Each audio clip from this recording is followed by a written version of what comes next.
tous et bienvenue ou re-bienvenue sur ma chaîne, la bibliothèque d'Emilia. Aujourd'hui on va faire ma palle d'août basée sur le jeu que je fais déjà depuis presque un an je crois, voire plus d'un an.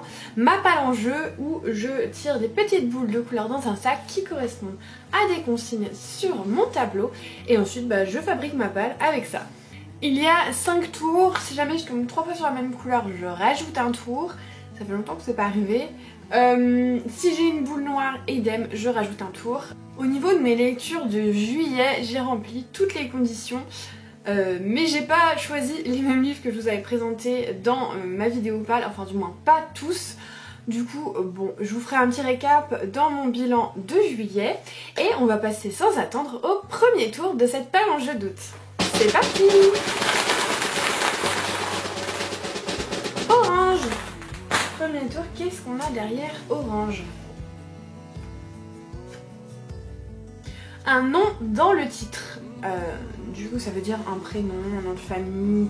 Ça vaut aussi pour les noms de saga. Je vais regarder ce que j'ai en stock. Alors il m'a pas suffi de beaucoup de temps pour y réfléchir. Parce que du coup en fait je ne l'ai toujours pas en ma possession, mais c'est sur la liste de ce que je dois acheter dans les prochains jours. Il s'agit du premier tome d'Hadès et Perséphone. Du coup il y a 2 noms dans le titre donc ça marche. Écrit par Scarlett Sinclair et publié chez Hugo Roman. C'est une réécriture très moderne du conte d'Hadès et Perséphone. Où je crois que Hadès a un club, un nightclub un petit peu, et donc c'est une romance un peu steamy.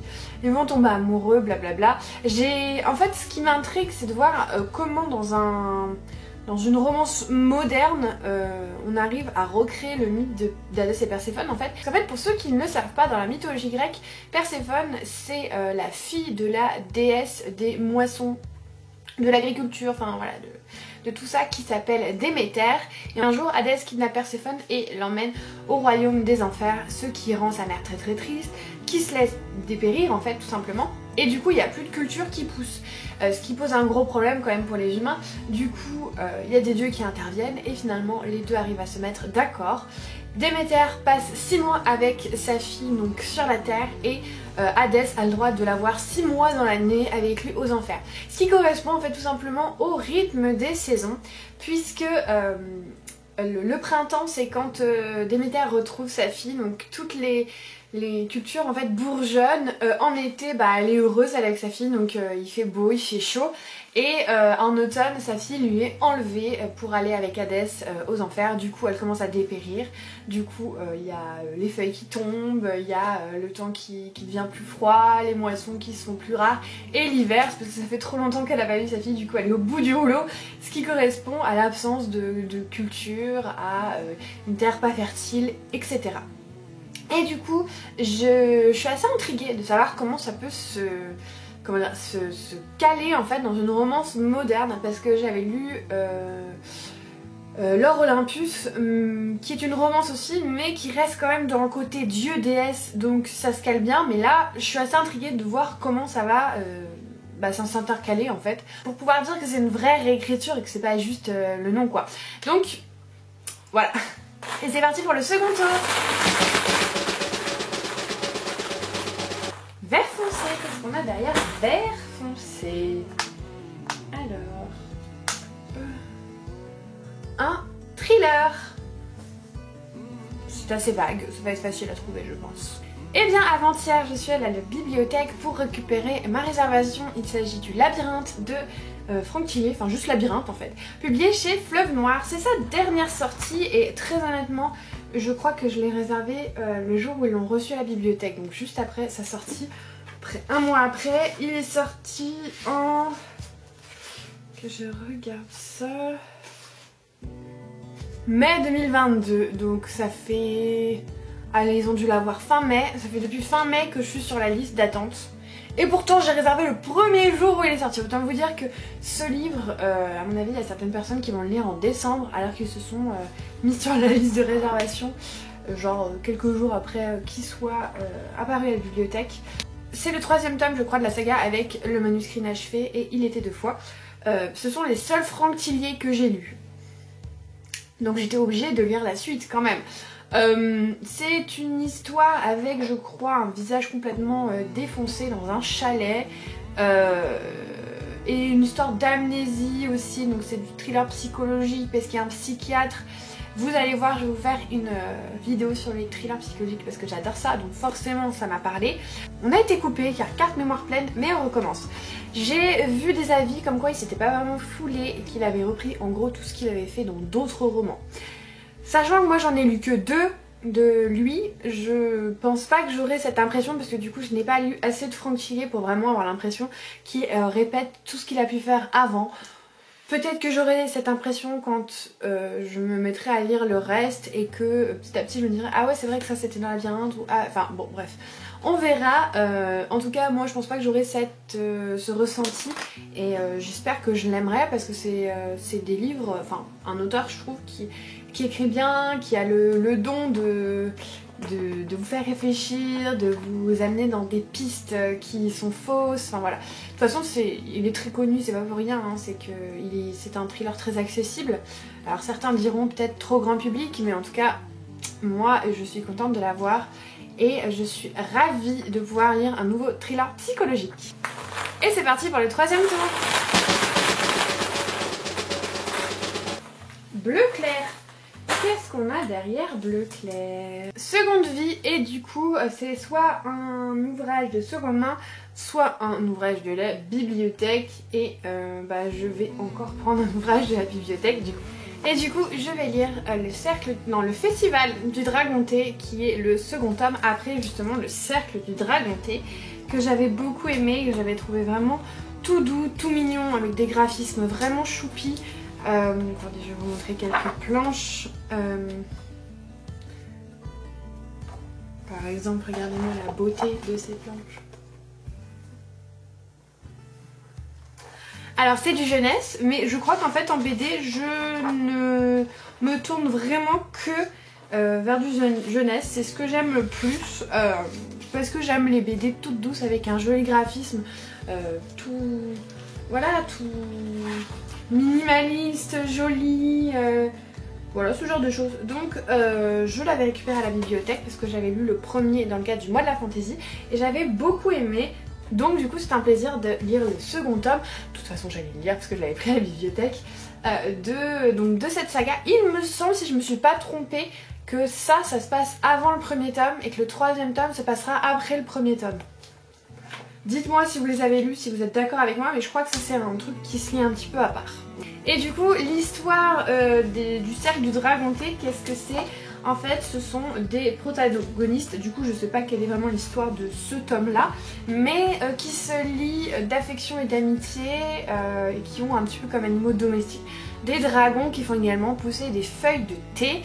Et c'est adorable comme histoire et ça apprend beaucoup sur le fait de prendre le temps de faire les choses. Parce que dans le premier tome, ils disent que pour que le thé soit bien fait, il faut que les feuilles soient arrivées à maturité et que ça prend du temps et qu'il faut pas se presser, qu'il faut juste prendre les choses quand c'est le bon moment. Et j'aime beaucoup cette façon de penser, même si moi je l'applique pas du tout dans ma vie courante, mais voilà, c'est doux, à mon avis c'est très apaisant comme lecture, enfin pas à mon avis puisque le premier tome c'était très apaisant comme lecture.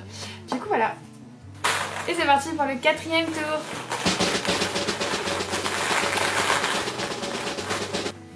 Jaune. Qu'est-ce qu'on a derrière jaune?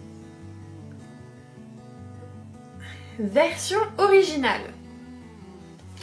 Ce qui veut dire que je peux prendre soit un livre français écrit par un français, soit un livre en anglais écrit par un anglais, un livre en espagnol écrit par un espagnol, bref, vous avez compris.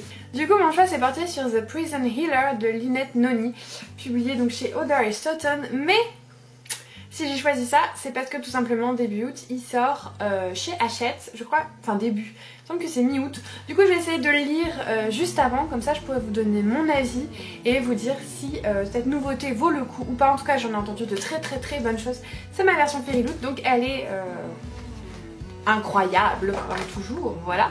Ça fait un petit moment qu'elle est sortie, mais je l'avais pas encore lu. Et de ce que je me rappelle, c'est l'histoire d'une jeune fille qui travaille comme soigneuse dans une prison. Et un jour, il y a la reine des rebelles en fait qui arrive à la prison. Et en fait, au lieu de la, comment dire, de la condamner à mort, il la condamne à ce qu'ils appellent une espèce de challenge, enfin pas un challenge mais une épreuve on va dire. Sauf qu'elle est pas du tout en état parce qu'elle est très mal en point. Et du coup notre chère protagoniste qui s'appelle Kiva se porte volontaire pour faire les épreuves à sa place. Sauf que en général tout le monde meurt dans les épreuves, donc du coup c'est pas super pour elle. Mais bon, il y a 3 tomes, donc à mon avis elle va s'en sortir quand même. Ça fait un moment que j'avais envie de le lire. Et puis à chaque fois je repousse, sauf que là vu qu'il va sortir en français, je me suis dit écoute, c'est le moment. Et c'est parti pour le dernier tour.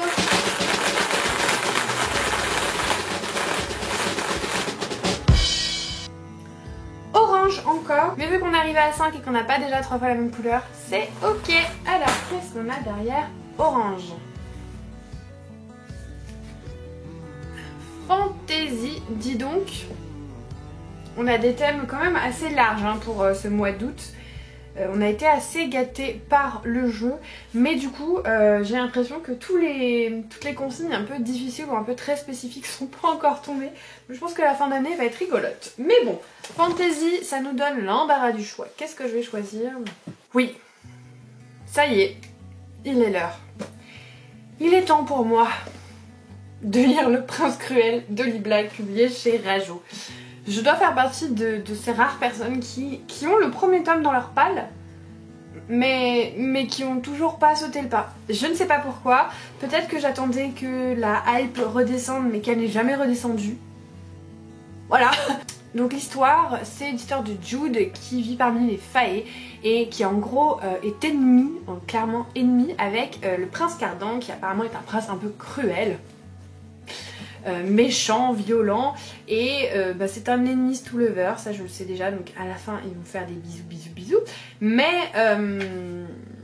voilà, j'en sais pas plus, je sais juste que ça a une hype incroyable, que tout le monde adore ce livre, donc j'espère que je vais pas être déçue. J'en attends pas grand chose parce qu'en général quand des livres plaisent comme ça à la masse et que moi je les lis derrière, j'en attends trop, du coup je suis déçue, là j'en attends rien. Je me dis on verra si ça me plaît, on verra si ça me plaît pas, pas de pression, ce n'est qu'un livre, n'est-ce pas? Donc du coup ce sera la dernière édition à ma pile à lire. Du coup pour le moment elle est plutôt raisonnable puisque elle est comme ça avec ADC Perséphone en plus, mais, parce qu'il y a toujours un mais, il y a des choses qui se rajoutent.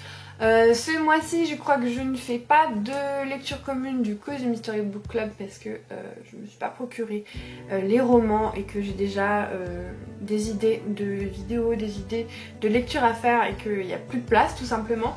Il y aura une lecture commune comme tous les mois de Sextus avec une de mes copines, mais je ne sais pas encore si on va lire le dernier qui fait polémique en ce moment, la dernière sortie, ou si on lit le Royaume de Cuivre, parce que la fantaisie orientale ça me tente bien pendant l'été, je suis en plein dedans, j'ai bien envie, donc à voir, mais nous n'en avons pas encore discuté. Il y a par contre la lecture Fairy Loot du mois, donc This Vicious Grace de Eline Wifteld. C'est une fantaisie italienne, enfin du moins basée sur un monde qui ressemble un petit peu à l'Italie, donc méditerranéen, avec une jeune femme qui normalement son pouvoir c'est de sublimer le pouvoir de ses prétendants, sauf que jusque là son pouvoir c'est surtout de tuer ses prétendants, du coup c'est pas très pratique. Et en même temps il y a des monstres qui attaquent son royaume, donc il va falloir qu'elle trouve très vite une solution pour régler ses problèmes. Et voilà, je le trouve très beau, c'est un fairy loot, voilà, comme tous les mois. Vous savez que j'ai une lecture avec le retelling de lecture en VO de nos livres qui proviennent de nos box livresques. Et pour l'instant c'est plutôt tout parce que le reste c'est pas encore totalement décidé. J'ai des idées comme je vous ai dit, mais je me laisse quand même le choix, voilà, de choisir. J'aurai sûrement un petit thriller en plus qui va se glisser dedans déjà, et puis après on verra. Du coup même s'il manque ADC Perséphone, voici ma pile à lire du mois d'août. Voilà, c'est déjà pas mal, je pense que ça va être de belles lectures, surtout j'attends de voir ce que je vais penser du Prince Cruel. Mais c'est surtout là dans tout ça, ce qui me tente le plus, c'est The Prison Healer. J'ai vraiment envie de le lire, surtout que j'ai déjà le tome 2 dans ma bibliothèque. Donc voilà, c'est un titre qui me fait énormément envie. Et voilà, cette pile à lire est terminée, j'espère que ça vous aura plu. N'hésitez pas à me dire s'il y a un livre dans ce que je vous ai présenté qui vous fait envie, ou alors tout simplement qu'est-ce que vous auriez mis dans les catégories que j'ai tirées au sort. Ce mois-ci, le jeu a été très sympa avec nous, on va pas se mentir. Ça ne va pas durer, à mon avis septembre, ça va être un petit peu l'hécatombe. Si jamais vous avez envie de soutenir ma chaîne, n'hésitez pas à vous abonner et laisser un commentaire. Ça fait toujours énormément chaud au cœur de pouvoir lire vos réactions sous mes vidéos. Et puis c'est un plaisir pour moi de vous répondre. Et puis en attendant, comme d'habitude, je vous souhaite de merveilleuses lectures et je vous fais des bisous!